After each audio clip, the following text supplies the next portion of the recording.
नमस्ते। मैं doctor Amitabh Banerjee, universal health organization से आप हम बात करेंगे कुछ ऐसे इनफॉर्मल बातें अभी पोलियो वैक्सीन के ऊपर। पोलियो वायरस, पोलियो वैक्सीन, क्योंकि अभी इतना पब्लिक ट्रस्ट कम हो गया है। पब्लिक ट्रस्ट किसके ऊपर? पब्लिक हेल्थ गाइडलाइंस या वैक्सीन के ऊपर। अभी वो पोलराइजेशन जिसको कहते हैं, दो गुट हो गया है अभी। साइंस को लोग भूल गए हैं, दोनों तरफ से साइंस भूल गए हैं। एक तरफ है कि भाई सबके लिए वैक्सीन काम करता है 100%। कोई चीज़ नहीं होता, मैं कई बार बोल चुका हूँ। दूसरा गुट हो गया कि सभी वैक्सीन गलत है, हार्मफुल है, कोई बेनिफिट नहीं है।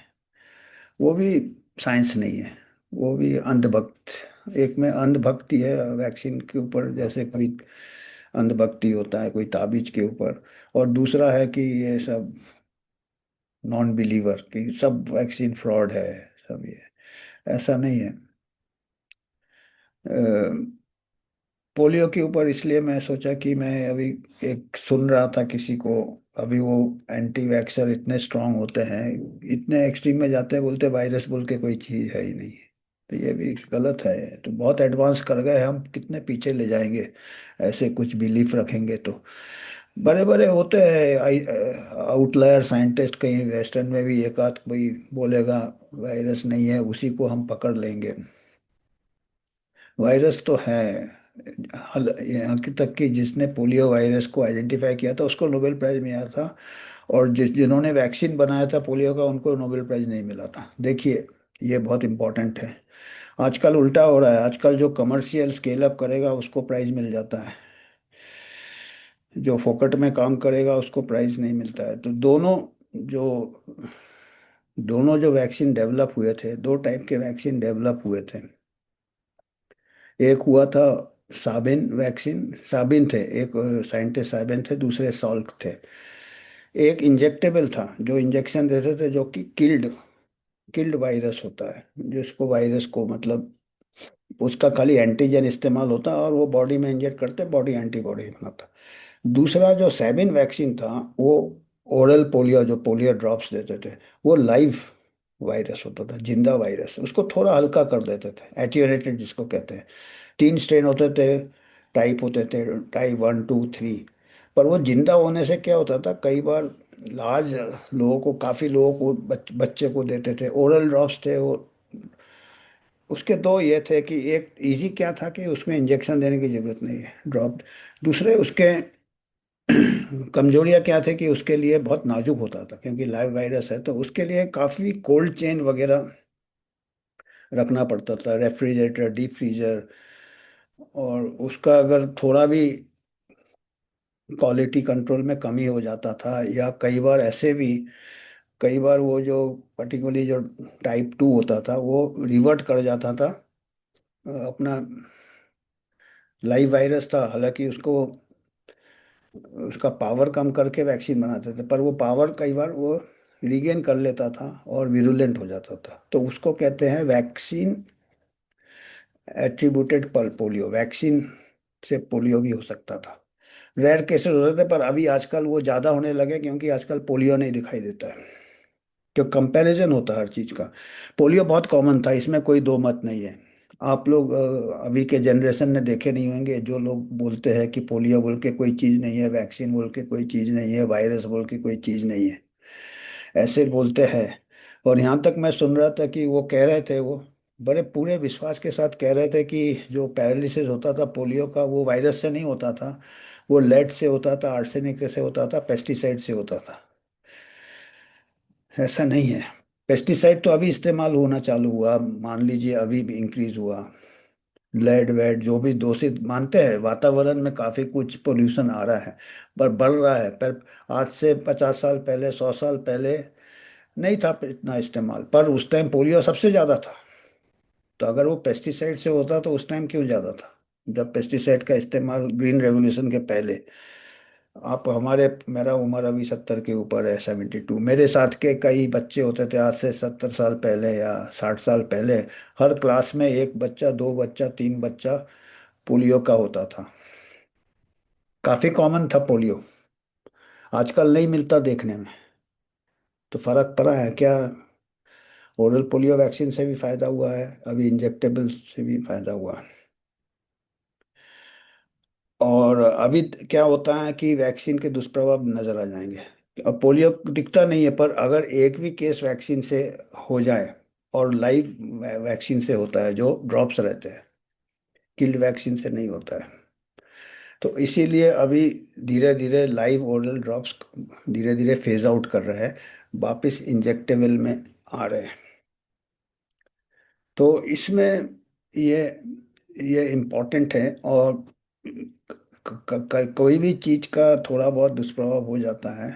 पर जहाँ तक हम जो वैक्सीन अभी जो कोविड के दौरान जो हुए थे, काफ़ी दुर्घटनाएं हो गई थी, क्योंकि ये टेक्नोलॉजी बहुत नए थे, अननोन टेक्नोलॉजी थे, एमआरएनए टेक्नोलॉजी। और जो कोविशील्ड में भी एडेनो वायरस वेक्टर वैक्सीन, उसमें भी क्या थे कि बॉडी के साथ जीन खिलवाड़ कर रहे थे। जीन थेरेपी एक प्रकार से, जब बॉडी कोई जेनेटिक मैसेज दे रहे थे कि बॉडी के सेल्स ही एंटीजन बनाए और एंटी।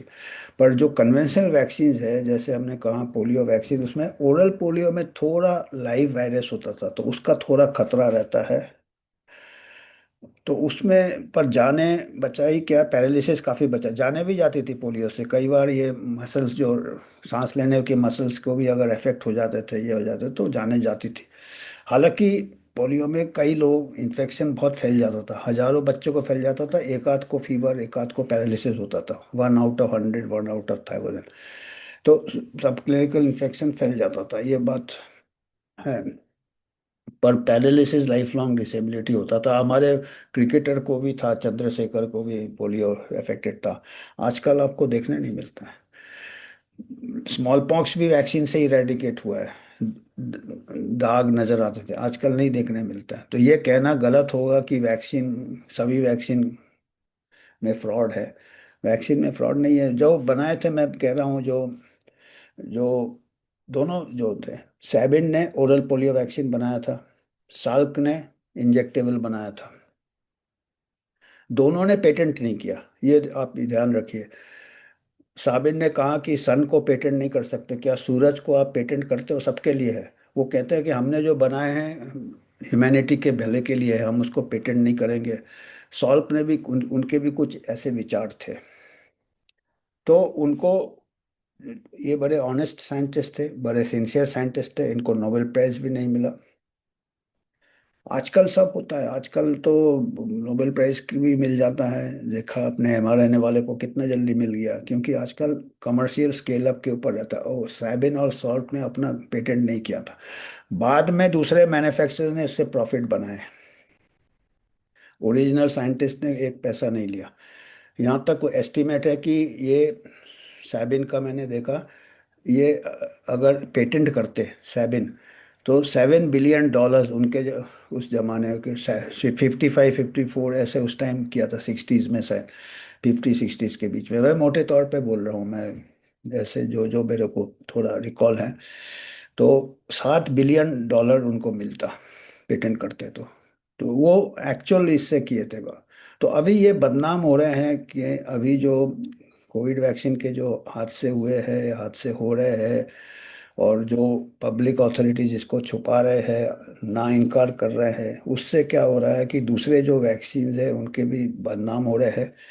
और यहाँ तक तो है, थोड़ा बहुत तो एक्सप्लॉयटेशन हुआ है। इसमें क्या है कि बहुत पहले जब मैं 85 में था, एफएमसी में, जब मैं अपना एमडी कर रहा था, तब एक गेस्ट स्पीकर आए थे दिल्ली से। मैं उनको, वो डॉक्टर डी बैनर्जी थे। वो डब्ल्यूएचओ में काम कंसल्टेंट रह चुके थे, काफ़ी काफ़ी रेप्यूटेड थे। उनका एक उन्होंने भाषण दिया था इसी वैक्सीनेशन के ऊपर, और तब उन्होंने कहा था कि जो ओरल पोलियो हमारे कंट्री के लिए करेक्ट नहीं था। वो कह रहे थे कि ओरल पोलियो, देखिए हमने क्या कि ओरल पोलियो बड़ा नाजुक होता है, उसके लिए कोल्ड चेन चाहिए होता है। थोड़ा भी इधर उधर हुआ तो वो डीनेचर होके वैक्सीन एसोसिएटेड ये हो सकते हैं पैरालिसिस। और तो हमारे कंट्री में आपको मालूम है, गर्म कंट्री है, गर्मी है, हॉट है, बिजली का फेलियर होता है, रिमोट एरिया में जाते हैं। पर वो ओरल पोलियो क्यों इस्तेमाल किया, वो कह रहे थे 1985 में बोल रहे थे। वो कह रहे थे कि ये, जबकि यूरोपियन कंट्री, वेस्टर्न कंट्री में बहुत पहले ही इंजेक्टेबल में चेंज कर गए थे वो। तो वो कह रहे थे कि इसके ऊपर मार्केट फोर्सेस है, जैसे कोल्ड चेन इक्विपमेंट, या इक्विपमेंट, इसके ऊपर भी मुनाफा होता है। जैसे आपने देखा महामारी में आरटीपीसीआर किट वाले, ग्लव्स वाले, ये सब, तो ये बोला कि दिस इज इनका, तब हमको इतना समझ नहीं था, अभी हमको समझ में आ रहा है मार्केट फोर्सेस। वो कह रहे थे कि हमारे यहाँ भी, और ये भी थे कि ये रूटीन देना चाहिए, इसको इरेडिकेट आप नहीं कर सकते हो, क्योंकि पोलियो में वायरस फैला हुआ रहता है, सब क्लिनिकल रहता है। खाली स्मॉल पॉक्स इरेडिकेट हुआ कि जो कि आइसोलेट अपने आप हो जाता था, अलग दिख जाता था, और सब क्लिनिकल इन्फेक्शन नहीं होता था, जिसको एसिम्प्टोमेटिक। तो इसमें कई ऐसे प्रिंसिपल्स तो वायलेट किए हैं पोलियो को इरेडिकेट करने के चक्कर में। रूटीन इम्यूनाइजेशन करते हैं तो उसमें कई पैरालिसिस केसेस कम हो जाते हैं, मैनेजेबल होते हैं। अभी क्या हो रहा है कि जैसे ही ओरल पोलियो हमारे कंट्रीज में डेवलपिंग, तो वैक्सीन एसोसिएटेड पैरालिसिस होने लगे, और वो रिकॉग्नाइज किए हैं लोगों ने, और इसीलिए अभी इंजेक्टेबल में शिफ्ट कर रहे हैं फिर से। तो अगर पहले से ही इंजेक्टेबल करते तो शायद हमारे केस से जो वैक्सीन एसोसिएट पोलियो नहीं होता। तो ये हमको ये कहना था कि कुछ देखिए, साइंस में अनसर्टेनिटी हमेशा रहेगा।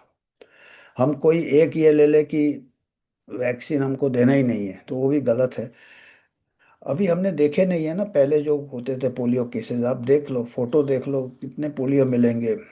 पुराने जमाने में बात करो, अभी नहीं दिखाई देते आपके क्लास में, अभी दूसरा दिखाई देता, हर कोई, हर दूसरा तीसरा बच्चा ओबीस है, मोटापा है।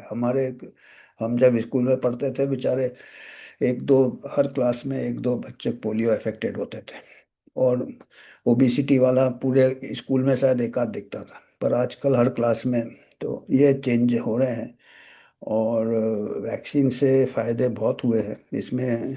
पर अभी मार्केट अननेसेसरी वैक्सीन इतने पुश कर रहे हैं कि हल्के बीमारी के लिए इतने पुश कर रहे हैं कि जो जेन्युइन बड़े बड़े बीमारियों के लिए जो थे, उसमें भी लोगों का विश्वास चला जा रहा है। ये पोलियो एक है, दूसरा टिटेनस वैक्सीन है। तो आज हमको इतना ही कह रहा था, हम ये नहीं कहते कि 100% हम सच है, या कोई 100% साइंस में, जिंदगी में अनसर्टेनिटी का, साइंस हर चीज़ में अनसर्टेनिटी रहेगा। तो हम पूरा ये नहीं कर सकते हैं। पर हम जब पॉपुलेशन लेवल में देखते हैं, तो इंडिविजुअल लेवल में बात दूसरा होता है, पॉपुलेशन लेवल में डेफिनेटली रिस्क वगैरह कम हो जाता है। पर अभी क्या है कि ऐसा एक स्टेज आ जाता है कि जब पॉपुलेशन लेवल का भी रिस्क कम हो गया, क्योंकि है ही नहीं कम्युनिकेबल डिजीज। तो यहाँ तक हम पहुँचे हैं कुछ हद तक वैक्सीन के लिए, 100% नहीं। कुछ तो quality of living, standard of living, ये लिविंग से भी बीमारियां कम हो जाती है। जो कहते हैं, ये भी एक पॉइंट कहते हैं कि जो डेवलप्ड कंट्रीज थे वो वैक्सीन के पहले ही सब कम हो गया, तो ठीक है ना, पर हम डेवलप नहीं हुए ना अभी तक। हमारे जो स्लम एरिया है, पुअर एरिया है, वो अभी भी ओवर क्राउडिंग है, अभी भी हाइजीन, अभी भी पानी। तो डेवलप होके दिखाओ, तो वैक्सीन थोड़ा हमको तब तक के लिए हमारे लिए सहारा होता है। और ऐसा नहीं है, डेवलप्ड कंट्रीज में भी अभी आउटब्रेक्स होते हैं, बल्कि ज़्यादा आउटब्रेक्स हो जाते हैं, क्योंकि उनका और कम रह हो जाता है एक्सपोजर, कम हो जाता है, इम्यून सिस्टम इतना बना नहीं रहता है। तो ऐसा कुछ नहीं है, ये बहुत ही नाजुक वाला संतुलन है। कोई थोड़ा भी संतुलन इधर से उधर होने से पता चलता है, जब तक बैलेंस रहता लगता कि ये इसकी जरूरत नहीं है। तो हमको आज इतना ही कहना था। आपको अगर कुछ इनपुट्स देना, आप दे सकते हैं। इसका कई मत हो सकते हैं, पर हम देख रहे थे कि कुछ मत बिल्कुल ही वाइल्ड जा रहा है, कि पोलियो आर्सेनिक से होता है, लेड से होता है, ये होता है, वो होता है, उससे भी पहले से होता है, लेड पहले से भी। फुट ड्रॉप, ये ड्रॉप मालूम है, वो एक वजह है। पर इसका मतलब ये नहीं है कि वायरस से पोलियो नहीं होता है, पोलियो वायरस से, वो ऐसा गलत है ऐसा। तो आज इतना ही कहना था, धन्यवाद। इंडिपेंडेंट यूएचओ का अकाउंट है ये। हम किसी फार्मा से या कोई प्राइवेट इंस्टीट्यूशन से या पॉलिटिकल पार्टी से स्पॉन्सरशिप नहीं लेते हैं। आप ही के मदद से हम आपको ऐसे समाचार था।